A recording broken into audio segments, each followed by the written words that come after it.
백기종 시사평론가님 나오셨습니다. 백 교수님, 네. 지금 윤석열 대통령이 7일 날 구속 취소 결정이 네. 나고 8일 날 석방이 됐지 않습니까? 네. 10여일 정도 이렇게 네. 지났는데 그동안 얘기 되기는 윤 대통령이 석방되면은 관저 정치를 할 것이다. 경우에 따라서는 적극적인 여론전을 벌일 거다. 이렇게 예상들을 했는데 아주 침묵으로 일관하고 있습니다.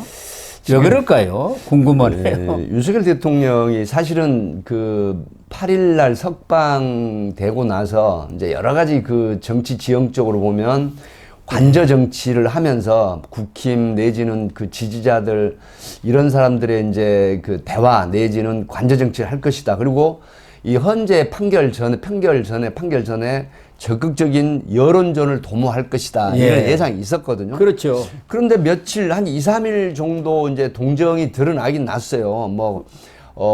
국힘 의원들 좀 일부 만나기도 하고. 또 비대위원장. 네네, 권영세, 그리고 비대위원장, 권성동. 네, 권성동 원내대표라든가 이제 만나기도 했었는데, 네.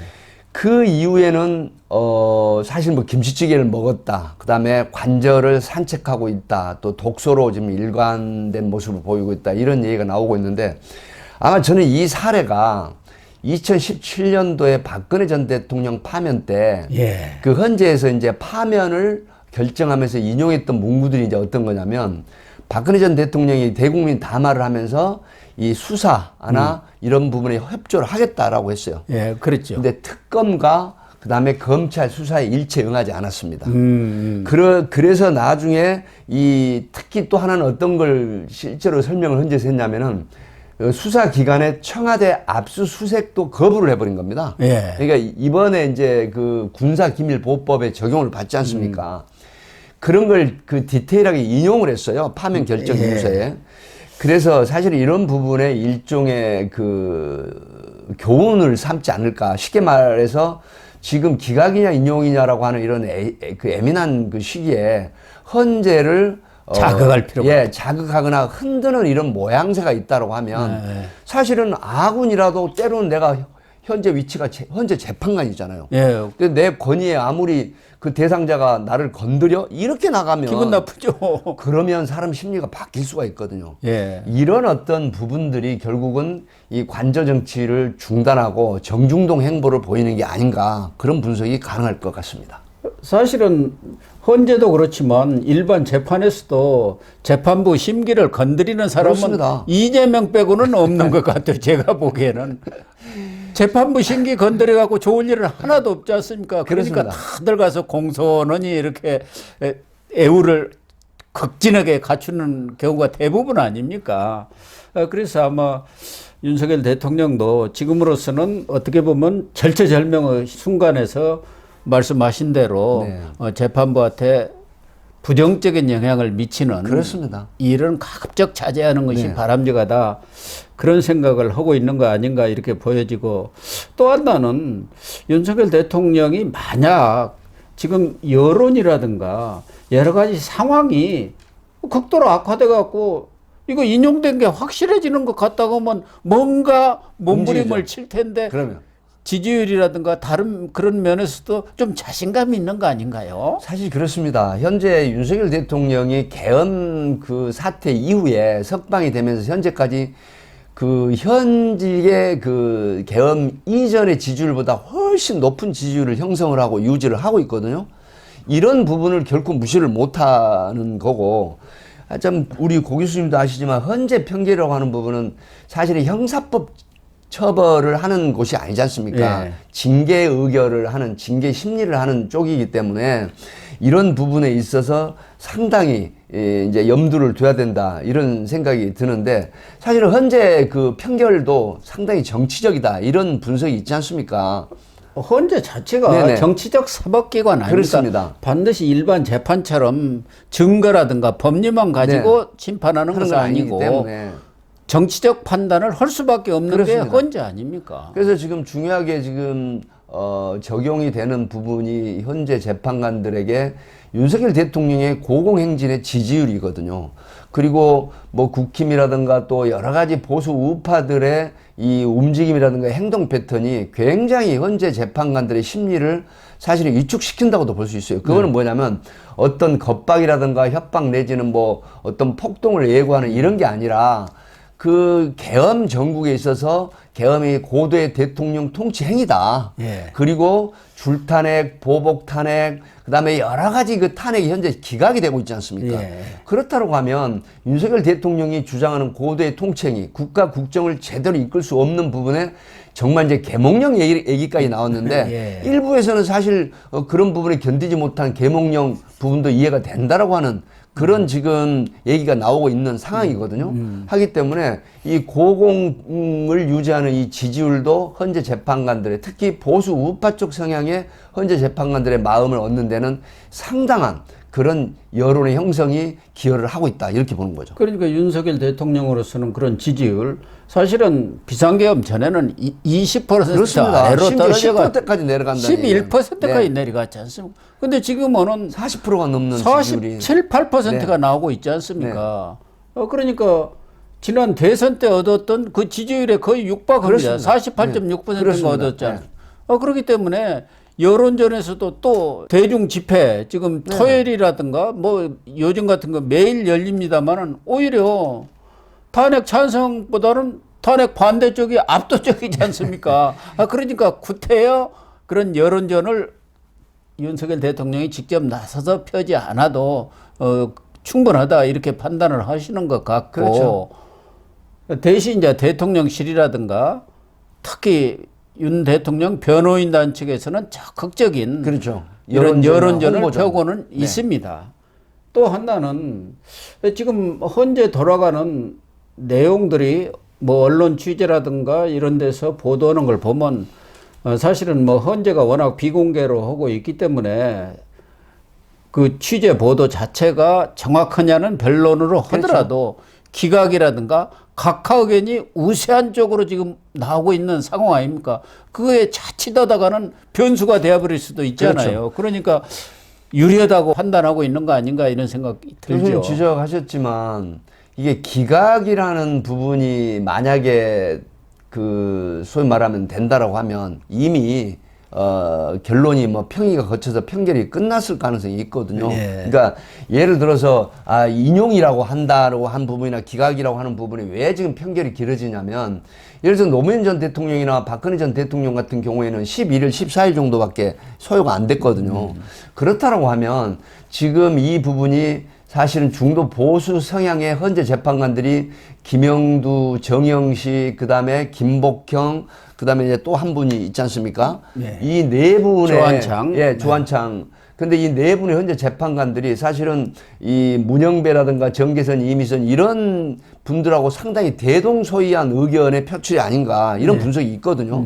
그렇다고 하면 장기적으로 이런 의견, 소위 말하면 평의를 거쳐서 판결하기에는 상당히 어려움이 지금 봉착하고 있다. 그렇기 때문에 시일이 지금 많이 진행이 되고 있는데 아마 제가 판단할 때는 이번 주 금요일이 분수령이 되지 않을까 싶거든요. 그렇다면 기각이냐 인용이냐 하는 부분인데 사실은 판결에서 요지가 모아지지 않으면은 의견을 낸 소신껏 의견을 낸 재판관들의 의견대로 발표가 되면서 기각이 상당히 지금 높게 나타나고 있다는 분석도 있기 때문에 기추가 주목되는 부분입니다. 그래서 윤석열 대통령은 뭐 성경을 많이 읽는다고 그러네요. 원래 지금 구속되어 있는 중에도 김진홍 목사님이 보내준 그 성경을 열심히 읽었다 그렇게 또 보도도 되긴 보도로 했죠. 됐는데 지금 성경도 열심히 읽고 말씀하신 대로 관저 산책을 하면서 아마 윤석열 대통령 입장에서는 지금 워낙 국제 정세도 가파르지 않습니까? 우리로서는. 그래서 만약에 복귀된 이후 여러 가지 어떻게 국정을 펴 나갈지 또 지난번 최후 변론에서 이 얘기를 했지 않습니까? 복귀하면은 정치개혁 그 중에서도 87년 체제를 이제 종식시키고 새로운 개헌을 통해서 우리 국가가 한 단계 더 도약할 수 있는 그런 토대를 마련하겠다 그런 입장을 표명했기 때문에 그런 것들도 구상을 할 수밖에 없고 경우에 따라서는 윤석열 대통령도 만약에 인용이 될 경우 앞으로의 행보를 어떻게 할 것인가 그런 부분도 염두에 두고 생각을 하지 않겠습니까? 그렇습니다. 어쨌든 대통령 입장에서는 두 갈래 길을 다 놓고 탄핵 선고 이후의 행보를 구상한다고 봐야겠죠. 말씀하신 것처럼 트럼프 2기 정부가 들어서면서 관세라든가 그다음에 지금 최근에 화딱이 떠오르는 게 바로 국가 그 지정 그 민간 국가로 지정이 된 거거든요. 바이든 정부 때 그 민간 국가로 지정이 됐는데 민간 국가나 기타 지정 목록으로 이 국가로 됐는데 사실 이 부분은 우리나라에 상당한 영향력을 행사가 될 수 있는 부분이거든요. 예. 뭐 외교나 경제뿐만이 아니라 특히 이제 원전이라든가 이런 어떤 핵무기라든가 이런 부분에 이 공유되는 부분이 단절이 될 수가 있다라고 하는 측면이기 때문에 아마 이 부분이 지금 여야 간에 상당히 첨예한 의견이 나오지만은 어쨌든 향후에 기각이 됐을 때 남은 2년여간의 국정을 어떻게 이끌어갈 것인가 하는 이런 어떤 플랜을 짜고 있을 수도 있거든요. 다만 만약의 경우에 이게 이제 인용이 됐다라고 하면 기각이 아닌 인용이 됐다라고 하면은 향후에 정치적인 지형이 급박하게 변하거든요. 그렇다면 여권 내에 이 소위 말하면 대선 출마자들의 어떤 그 지원이라든가 향후에 그 보수 우파가 그대로 정권을 유지하는 차원의 이런 플랜 내지는 이런 모멘텀을 형성을 한다 이런 생각을 할 수밖에 없거든요. 어쨌든 윤석열 대통령 입장에서는 정권을 재창출해야겠다는 그럼요. 생각을 확고히 할 것 아니겠습니까? 만약에 정권 재창출이 안 된다라고 하면 모든 원인이 윤석열 대통령에게 보수 우파의 책임이 몰아갈 수밖에 없다. 그렇게 이런 되겠죠. 부분이 있거든요. 그래서 윤석열 대통령께서도 이 부분을 두 갈래, 투 트랙으로 분명히 아마 염두에 두고 계실 겁니다. 그러니까 기각이 됐을 때 향후 2년여간의 국정 쇄신이라든가 개헌이라든가 개혁적인 이런 문제, 그다음에 만약의 경우에 인용이 됐을 때 대선이라든가 보수부의 정권 재창출이라든가 이런 부분이 사실은 가장 현안이 될 수밖에 없거든요. 이 두 가지 투트랙에 관련된 현안에 대한 심사숙고를 하고 있다. 이렇게 분석이 됩니다. 네. 그러니까 만약에 인용이 될 경우 두 달 내에 대통령 선거를 해야 되니까요. 그렇게 될 경우 현실적으로 윤석열 대통령을 지지하는 지금 보수 우파에서는 거의 70 내지 80%가 윤석열 대통령을 지지하고 있지 않습니까? 그러니까 이 두 달 사이에 그 지지세가 바뀔 리가 없단 없습니다. 말이에요. 그러니까 만약에 대선이 치러지면은 국민의힘 후보와 윤석열 대통령이 디커플링이 될 수가 없어요. 그러면 디커플링이 될 수가 없죠. 될 수가 없죠. 그러니까 윤석열 후보는 무조건 만약 국힘의 대선 후보자가 결정되면 무조건 윤석열 대통령을 등에 업고 선거를 할 손을 수밖에 잡아야죠. 없어요. 당연하죠. 예. 디커플링 자체를 생각한다라고 하면 대선은 망가집니다. 예. 그런 측면에서 앞으로의 여권의 지형을 어떻게 끌고 갈 건지 그런 부분을 그럼요. 염두에 두고 구상을 하지 않겠나 그런 생각이 드는 것이죠. 그리고 또 하나는 지금 야당 측에서는 자기들은 승복 메시지를 내지 않으면서 왜 윤석열 대통령은 헌재 결과에 승복하겠다는 그런 메시지를 안 내느냐 이걸 지금 다그치고 있는데 그 속셈에는 윤석열 대통령한테 항복 선언해라 뭐 그런 얘기 같아요. 제가 얼핏 이렇게 생각하는 것은요. 이제 더불어민주당은 명분은 이거죠. 그 자초한 대통령 당사자가 승복 선언을 하면서 현재 이 진보 진영이나 그다음에 보수 우파 그다음에 여야의 이런 충돌이나 국정 혼란을 야기케 하는 이런 어떤 지지 그 성향의 충돌 이런 것들을 잠재우기 위해서는 헌재 결과에 승복을 해라라고 하는데 물론 헌재가 단심제 아니겠습니까? 예. 헌재가 결정이 나면 박근혜 전 대통령 탄핵 때 뭐 5명의 사망자가 발생하기도 했어요. 그런데 이 부분이 사실은 일주일여를 넘지 않습니다.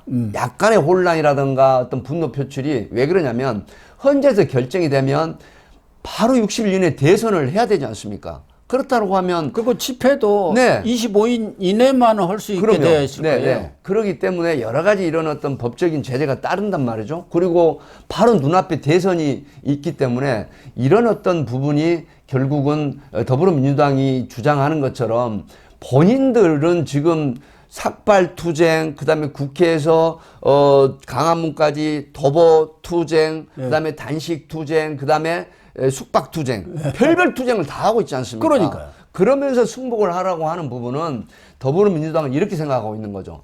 8대 0으로 지금 파면이 이용될 것이다. 이렇게 지레 김칫국을 마시고 있는 거죠. 그렇기 때문에 승복을 해라라고 하는 부분인데, 자, 지금 더불어민주당 주장대로 8대 0 이용이 되면 지금 대통령이 누가 되겠어요? 이재명이 된다는 얘기 아니겠습니까? 그러니까 항복 선언해라 이런 얘기인데 지금 더불어민주당의 이런 주장은 오히려 헌재 쪽에 불리하게 작용을 할까라는 생각이 듭니다. 그리고 그런 얘기를 하려면은 자기들부터 헌재의 결정에 승복하겠다. 이재명부터 입장을 당연히 공식적으로 내놔야죠. 내놔야 하고 그럼요. 과거 박근혜 전 대통령 때만 하더라도 탄핵 전에 여야 사당이 합의를 해서 승복 네. 이 합의문을 발표를 했어요. 했습니다. 네. 그런데 지금 국민의힘 쪽에서는 권영세 비대위원장이라든가 권성동 네.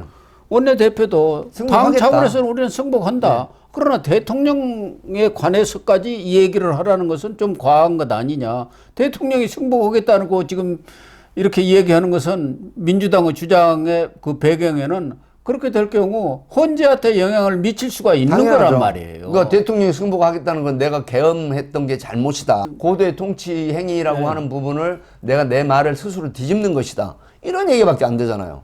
그러니까 자기들이 먼저 승복을 하면서 이렇게 대통령도 같이 좀 해달라고 한다면 또 모르지만 공동으로 하자. 그것도 아니고 지금 윤석열 대통령보다만 승복을 하고 그런 얘기는 꼼수가 그 배경에 그렇죠. 있다. 네. 이렇게 볼 수밖에 없는 것 같습니다. 어쨌든 윤석열 대통령으로서는 석방 이후에 이렇게 침묵을 지키면서 상황을 예의주시하면서 정중동하는 게 아마 올바른 선택이 아닌가, 그렇습니다. 정말 잘한 판단 아닌가 하는 그러니까 생각이 조용히 듭니다. 헌재의 결정을 기다려 보겠다라고 하는 이런 행보가 훨씬 안정감이 있다. 이렇게 분석이 됩니다. 예, 그런 것 같습니다.